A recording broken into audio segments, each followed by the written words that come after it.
पिछले साल दुनिया की आबादी 8 अरब को पार कर गई। 2010 के बाद से 1 अरब नए लोग धरती पर आ चुके हैं। अब हम तेजी से 9 अरब की ओर बढ़ रहे हैं, लेकिन साथ ही हम प्रजनन के संकट से भी जूझ रहे हैं। ये कैसे हो सकता है? आइए शुरू से बात करते हैं। जनसंख्या विज्ञान में तीन चीजें होती हैं: जन्म, मृत्यु और प्रवासन। मुझे लगता है मृत्यु कहानी का सबसे कम दिलचस्प हिस्सा है। मतलब अब तो भारत में भी औसत आयु 70 के आसपास हो चुकी है। हम ऐसे वक्त की ओर बढ़ रहे हैं जबकि ज्यादातर लोग जवानी में नहीं मरेंगे। मोरलैंड का तर्क है कि जन्म, मृत्यु और प्रवासन का संतुलन ही इस बात को समझने की कुंजी है कि कुछ देश कैसे महाशक्ति बन जाते हैं जबकि कुछ विफल हो जाते हैं। इन्हीं शक्तियों ने हमारे अतीत और वर्तमान को तय किया और यही हमारे भविष्य को तय करेंगी।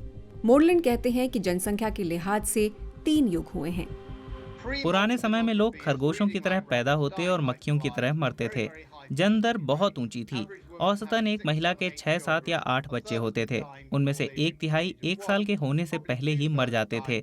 2 तिहाई 30 साल के होने से पहले ही चल बसते थे। आबादी का कुछ ही हिस्सा लंबा जीता था। इसलिए आबादी तो ज्यादातर संतुलित रही, लेकिन मानवता को उसकी भारी कीमत चुकानी पड़ी।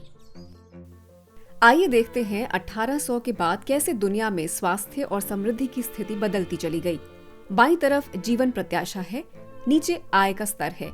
हर बिंदु एक देश को दिखाता है। इसका आकार आबादी को दिखाता है और रंग महाद्वीप को। जैसा कि आप देख सकते हैं, हर कोई गरीब और बीमार है। जीवन प्रत्याशा 40 से कम है। ब्रिटेन और नीदरलैंड्स कुछ बेहतर स्थिति में है। औद्योगिक क्रांति होने के साथ ही पश्चिमी जगत कहीं ज्यादा धनी और सेहतमंद हो गया, जबकि अफ्रीका और एशिया में गुलामी में जी रहे देश गरीब रहे। अब औद्योगिक देश आधुनिक जनसंख्या युग में प्रवेश कर गए हैं, जहां जन्म और मृत्यु दर बराबर है। यहाँ हम पहले और दूसरे विश्व युद्ध का नाटकीय असर देख सकते हैं। अब हम युद्ध के बाद के युग में हैं। देशों के बीच असमानता इतनी ज्यादा कभी नहीं रही, लेकिन जैसे जैसे अफ्रीका और एशिया में गुलाम देश आजाद होने लगे, तो पहले वे स्वस्थ हुए और फिर धनी। और इस वक्त हम यहाँ हैं। बड़े एशियाई देश 1960 के दशक से ही जनसंख्या के आधुनिक युग से गुजर रहे हैं। भारत और इंडोनेशिया जैसे देश उसके अंतिम चरण में पहुंच रहे हैं। लेकिन यहाँ अफ्रीका में रुझान इस युग के शुरुआती चरण जैसा है, यानी अधिक जन्म दर और लगातार घटती बाल मृत्यु दर। यही वजह है कि सब सहारा अफ्रीका अब दुनिया में जनसंख्या वृद्धि का अगुवा है। कभी ये भूमिका एशियाई देशों की थी। आज हम देख रहे हैं कि जनसंख्या में आए इस बदलाव के भू राजनीतिक असर भी नजर आ रहे हैं। दुनिया की आर्थिक धुरी एशिया की ओर बढ़ रही है, लेकिन उनकी जन्म दर भी धीरे धीरे गिर रही है। बीते दशकों में चीन आर्थिक प्रगति के साथ साथ जनसंख्या के मामले में भी काफी आगे रहा, लेकिन 60 साल में पहली बार उसने पिछले साल आबादी में कमी होते देखी। आबादी में भारत लगातार बढ़ रहा है और उसने चीन को पीछे छोड़ दिया है, लेकिन कुछ दशकों में उसकी आबादी भी कम होने लगेगी। बीती सदी के शुरुआती बरसों में अफ्रीका की आबादी दुनिया की 7% थी। इस सदी के आखिर तक ये 37% हो जाएगी। इसलिए भविष्य अफ्रीका में है, लेकिन ये देखना बाकी है कि भू राजनीतिक मामलों में जैसे बड़े एशियाई देश अहम होते जा रहे हैं, वैसा अफ्रीका में भी होगा या नहीं।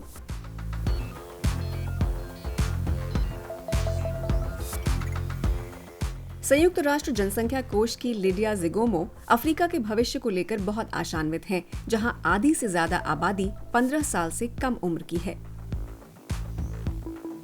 वे हर एक के लिए बेहतर जीवन के मौके उपलब्ध करवा सकते हैं, क्योंकि याद रहे युवाओं के अंदर ही सबसे ज़्यादा इनोवेशन और आइडियाज़ हैं, और जिस तरह की डिजिटल अर्थव्यवस्थाएं बन रही हैं, उनमें वही हैं जो तेज़ी से आगे बढ़ने की काबिलियत रखते हैं।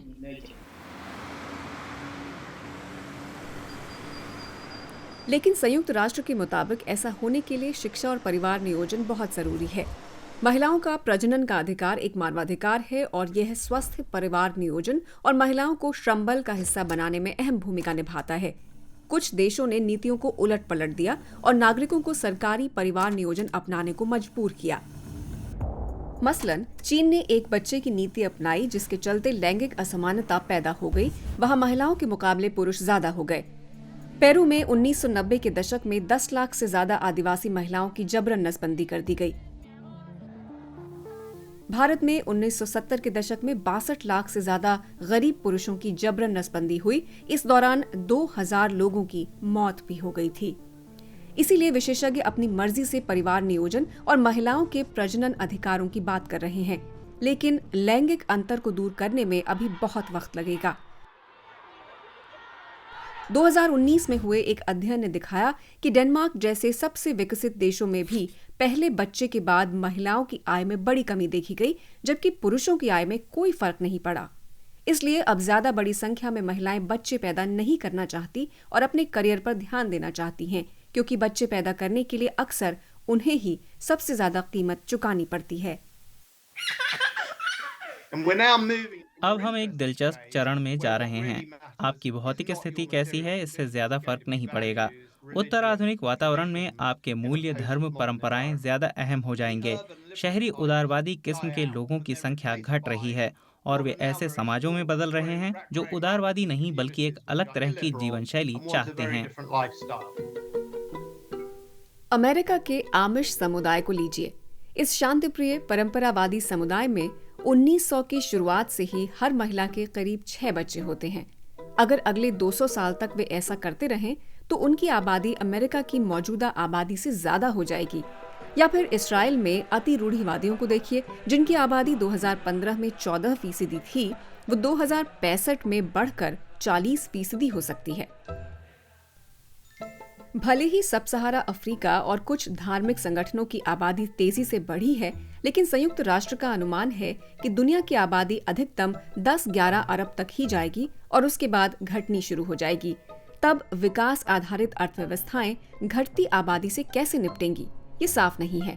लेकिन इतना निश्चित है कि जनसंख्या का अध्ययन हमें अपने अतीत, वर्तमान और भविष्य को समझने के लिए जरूरी सूचनाएं देता रहेगा।